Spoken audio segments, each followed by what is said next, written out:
Hello mga kamay loves! Kumain na ba ang lahat? Kami eto, kakain pa lang. Nakaisip nga ang pamilyang kumain sa labas. Opo, sa labas po, literal na sa labas ng bahay. Gusto ko nga lang palang i-share mga kamay loves kung paano ang setup namin pag kumakain kami dito sa bahay. Lalo na nga pag dumadating yung ate ko na galing sa Baguio. Dumadating ang ate ko, talagang sabay-sabay kami dito lagi sa bahay kumakain ng nanay. Dito nga't nagluto kami dito ng pusit na adobo at pansit. Pansit po, pansit na isang kalyasi po yan.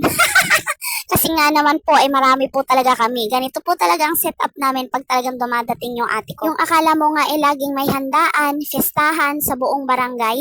Naalala ko pa nga tong asawa ko nung bago-bago kami talaga nga namang nalulula siya sa sobrang laki daw ng mga talya-talyase, mga kalde-kaldero namin.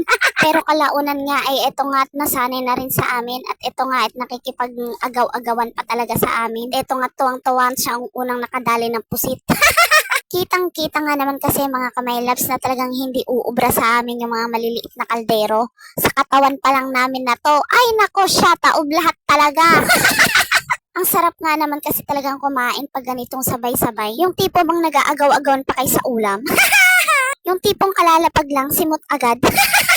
At kung makikita nyo nga din talaga kami-kami lang. Kasi nga naman hindi talaga kami kasya sa table. At yung ibang mga bata doon na sa loob ng bahay kumakain. Napapakamot na nga ako sa ulo dyan at pati ata itong mga balakubak ko gusto din atang makipag-agaw-agawan ng pagkain.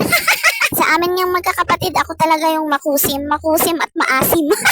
Ang sarap nga naman talagang kumain pag ganitong sabay-sabay. May ulam o wala, basta sabay-sabay ang buong pamilya, di ba? Hanggang dito na nga lang pala mga kamay loves. Maraming salamat. Bye!